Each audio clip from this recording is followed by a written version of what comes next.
দেখলেন রকেট গেল কেমন? আপনারা কি দেখেছেন কখনো লাল নীল সোনালী চুলের মেলা, বা কখনো টাইট ফিটিং জিন্স, বা কখনো কান ফাটানো সাইলেন্সার যুক্ত বাইক? হ্যাঁ, আজকে আমরা কথা বলবো সেই এক কমিউনিটিকে নিয়ে, যাদেরকে আমরা এক কথায় বলতে পারি ছাপরি। হ্যাঁ, দ্য লেজেন্ডারি ছাপরিকে নিয়ে আজকে আমাদের কথা। ছাপরি এই শব্দটি বর্তমানে একটা স্ল্যাং ভাবে ব্যবহার করা হচ্ছে, বাট এর যদি ব্যুৎপত্তিগত জিনিসটা আমরা লক্ষ্য করি, এটা কিন্তু ছাপর বা ছাদ মেরামত যারা করেন একসময় তাদেরকে ছাপরি বলা হতো। এটা মূলত কর্ণাটক বা মহারাষ্ট্র রাজ্যগুলোতে যারা এই ধরনের কাজের সঙ্গে যুক্ত থাকেন তাদেরকে আমরা ছাপরি বলতাম। বাট এই শব্দটা বর্তমানে একটা পরিবর্তন ধাপ নিয়েছে, পরিবর্তন হয়ে এটা একটা নতুন ধারায় রূপান্তর হয়েছে। বর্তমানে এই ছাপরি টার্মটাকে একটা কালচার, একটা ইমোশন বা একটা ব্র্যান্ড হিসেবে আমরা উল্লেখ করছি। আর এই ব্র্যান্ডের অ্যাম্বাসেডর হতে গেলে আপনাকেও কিছু গোল্ডেন টিপস মেনটেন করতে হবে। আপনি কি চান ছাপরি হতে? তাহলে চলুন আমার সাথে জেনে নিন 4টি নিনজা টেকনিক, যার উপর ডিপেন্ড করে হয়ে যাবেন আপনিও দ্য লেজেন্ডারি ছাপরি। জানবো ইন্টারনেটের সেন্সেশন বাংলার ছাপরিদের নিয়ে। হ্যাঁ, বলেছিলাম ছাপরি কিভাবে হবেন সেটা তো জানতে হবে। চলুন আজকে প্রিলিমসটা ক্র্যাক করি। প্রিলিমস ক্র্যাক বলতে কি? ফার্স্ট আপনি যাবেন কোথায়? ফার্স্ট যাবেন আপনি সেলুনে। সেলুনে গেলেন, কানে কানে গিয়ে বলুন নাপিতের যে আপনার চুলে আগুন লাগাতে হবে। হ্যাঁ, লাগাতে তো হবেই, না হলে তুমি আপনি অন্যদের থেকে যে আলাদা এটা হবেন কি করে? হ্যাঁ, আগুন লাগিয়ে নিন। আগুন লাগানোর পর এবারে আপনার কাজ হবে কি, নাপিতকে বলুন 3টে রং নিয়ে আসতে। আপনার ইচ্ছা খুশি রং, বাট 3টে রং হতেই হবে। কি কি রং? একটা সোনালী করে নিন, একটা লাল করে নিন, আর একটা সবুজ করে নিন। 3টে রং চুলে করে নিন, বাস হয়ে গেল। এবারে এই চুল নিয়ে বেরিয়ে পড়ুন, দেখবেন আপনি প্রিলিমস ক্র্যাক করে গেছেন, মানে আপনি ছাপরির জগতে প্রথম পা দিয়ে দিয়েছেন। আপনার কাছে বাইক, সরি ভুল বললাম, রকেট থাকতে হবে, এবং সেই রকেটে একটা সাইলেন্সার থাকতে হবে। হ্যাঁ, সেই রকেটে আপনি উঠবেন কোথায়? পৃথিবী পৃষ্ঠে। নামবেন কোথায়? চাঁদে। এবং তার সঙ্গে মাথায় রাখতে হবে কি বলুন তো, আপনি যে নামলেন চাঁদে, মাথায় রাখবেন জীবিত অবস্থায় তো উঠেছিলেন পৃথিবীতে, বাট চাঁদে যে আপনি জীবিত অবস্থায় নামবেন তার কিন্তু কোনো গ্যারান্টি নেই। হ্যাঁ, ঠিকই শুনেছেন, এটা কিন্তু ছাপরি হতে গেলে কাজে লাগবে। এবারে কথা হচ্ছে যে এই যে আমরা ছাত্রীদের জন্য বাইকটা একটা খুব ইম্পর্টেন্ট জায়গা। কেন ইম্পর্টেন্ট বলুন তো?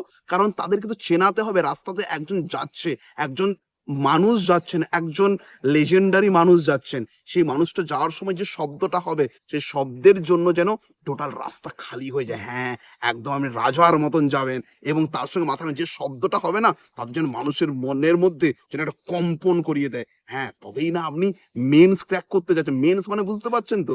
তার জন্য আপনাদেরকে এটা হতেই হবে, বাইকের মধ্যে শব্দটা সেই হতে হবে যাতে মানুষদের মুখের মধ্যে একটা কম্পন নিয়ে চলে আসে। এবং এটা যদি আপনি করতে পারেন তাহলে আপনি সেকেন্ড স্টেজ মানে মেন স্টেজ আপনি ক্র্যাক করলেন। চলুন রুল নাম্বার 3, আপনার কাছে থাকতে হবে কি? AC pant. এসি প্যান্ট মানে কি বলুন তো? এসি প্যান্ট বলতে সেই প্যান্ট যেখানে অনেকগুলো ছিদ্র থাকবে। হ্যাঁ, ছিদ্র দেখে বাড়ির লোকজন মনে করবে এ বাবা, এটা তো আমরা মশারি করতে পারতাম। এবং তার সঙ্গে এটাও মাথায় রাখতে হবে, ওই প্যান্টটা হতে হবে না একদম টাইট ফিটিংস, মানে আপনি পরলেন, পরার পরে খুলতে আর পারবেন না। 1 নম্বর, একবার পরে নিলেন মানে এটা তো আপনাকে পরে থাকতে হবে যতক্ষণ না ছিঁড়ছে আপনার শরীরে থেকে থেকে। তার সঙ্গে এমন ভাবে যেন বসে থাকে শরীরে, নার্ভ চেপে থাকে, চোখগুলো বেরিয়ে আসছে, মুখ লাল হয়ে গেছে, ততক্ষণ পর্যন্ত আপনি ছাপরি হতে পারবেন না যতক্ষণ পর্যন্ত এই জিনিসগুলো না করেন। তার মানে আপনি যদি এটা করে নিতে পারেন তাহলে ভাববেন আপনি ওই পরীক্ষার ইন্টারভিউ ক্র্যাক করে নিয়েছেন, মানে আপনি ছাপরি জগতে এন্টার করে গেছেন। ওয়েলকাম দ্য লেজেন্ডারি ছাপরি ওয়ার্ল্ড।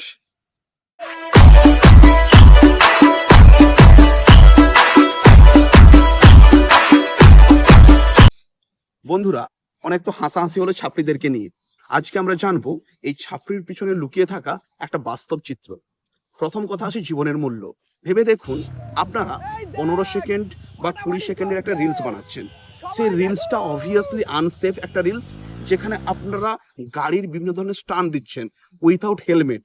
ভেবে দেখুন, আপনারা যেই স্টান্টগুলো করছেন, হতে পারে এখান থেকে যদি কোনো দুর্ঘটনা ঘটে, যার কারণে কিন্তু আপনাদের বাবা মার সারা জীবনের কান্নার কারণ কিন্তু আপনারাই হয়ে যাবেন। 1 নম্বর। 2 নম্বর কথা ভেবে দেখুন, আপনারা স্টানের সময় যে কাজগুলো করছেন তার জন্য সাইডে যে পথচারীরা রয়েছে, যে আদার্স যে মানুষজন রয়েছে, তাদেরও কিন্তু বিপজ্জনক কারণটা অত্যাধিক মাত্রায় বাড়ছে। আপনাদের ওভার স্পিড বাইক আপনাদের যে মাত্রাতিরিক্ত শব্দ, এই কারণের জন্য কিন্তু মানুষের জীবনের মূল্য রাস্তাঘাটে কিন্তু এখন কমে যাচ্ছে। একটু ভেবে দেখুন, বর্তমান অবস্থায় রাস্তাঘাটে দুর্ঘটনার কনসেপ্টটা বা দুর্ঘটনার কারণ আপনাদের জন্য কিন্তু মাত্রাতিরিক্ত বাড়ছে। আপনারা তো যাচ্ছেন শেষ হয়ে, তার সঙ্গে একটা সুস্থ স্বাভাবিক জীবন, একটা সুন্দর ফ্যামিলিকে নিয়ে কিন্তু আমরা শেষ করছেন। দেখুন, আপনার ছেঁড়া প্যান্ট বা আপনার চুলের কালার করা এটা সম্পূর্ণ ব্যক্তিগত আপনার রুচি, এটা আপনি করতেই পারেন, এতে কারো কিছু বলার নেই। বাট ব্যাপারটা হচ্ছে আপনার যে অ্যাটিটিউড, আপনার যে ব্যবহার, এটার জন্য কি আপনি সমাজে কোনো রকম ভাবে আপনি মান মর্যাদা পাচ্ছেন? না, পাবেন না। তার কারণ আপনাদের যে রুচি বা আপনাদের যে অ্যাক্টিভিটিস, এটা সম্পূর্ণরূপে সমাজের উপর নেগেটিভ একটা ইম্প্যাক্ট করছে। হ্যাঁ, আপনি পজিটিভ ইম্প্যাক্ট পাবেন তখনই যখন আপনার মাথার মধ্যে বা আপনার চিন্তা ভাবনার মধ্যে একটা সৃজনশীলতা প্রকাশ পায়। অর্থাৎ আপনার সৃজনশীলতা কখন প্রকাশ পাবে? আপনার শিক্ষা, আপনার মস্তিষ্ক প্রসূত কিছু কনসেপ্ট বা চিন্তা ভাবনা, যেটা সমাজের জন্য একটা পজিটিভ দৃষ্টিকোণ নিয়ে আসবে। চলুন সৃজনশীলতা চিন্তা ভাবনা করুন, তাহলেই দেখবে সমাজ এগিয়ে যাবে, আপনারাও এগোবেন।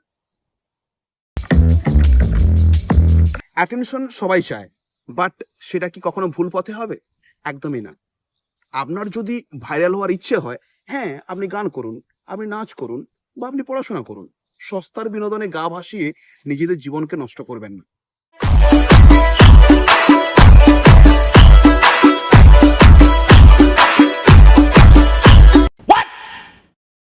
ভাইয়েরা, সবচেয়ে একটাই কথা বলবো, আপনাদেরকে দেখে লোক যেন হাসাহাসি না করে, আপনাদেরকে দেখে লোক যেন মনের মধ্যে এই ইচ্ছা প্রকাশ করে আপনার মতন হতে চায়। অর্থাৎ আমি বলতে চাইছি, আপনাদের মধ্যে সৃজনশীলতা প্রকাশ করুন। অর্থাৎ আপনাদের মধ্যে যে ট্যালেন্ট রয়েছে, যে ইউনিকনেস রয়েছে, সেটা সমাজের কাছে নিয়ে আসুন। সেটা পড়াশোনার দিক দিয়ে হোক বা সেটা আপনাদের গানের দিক দিয়ে হোক, নাচের দিক দিয়ে হোক। এতে সমাজ কি বলুন তো অনেক বেশি উপকৃত হবে। কারণ বর্তমানে সমাজ অনেক বেশি ধ্বংসের মুখে, অনেক বেশি নেগেটিভের মধ্যে রয়েছে। আপনারাই পারেন সেই জিনিসটাকে অনেকটা ওভারকাম করতে, কারণ আপনারা তো একদম ইউথ কমিউনিটি। আপনাদের কাছে রয়েছে সেই শক্তি, আমাদের কাছে রয়েছে সেই জেদ, সেই পাওয়ার, যার উপর ডিপেন্ড করে সমাজকে অনেক বেশি এগোতে পারেন। আপনাদের ইচ্ছা থাকলেই আমরা সমাজকে একটা নতুন দিক, নতুন আলো দিতে পারি।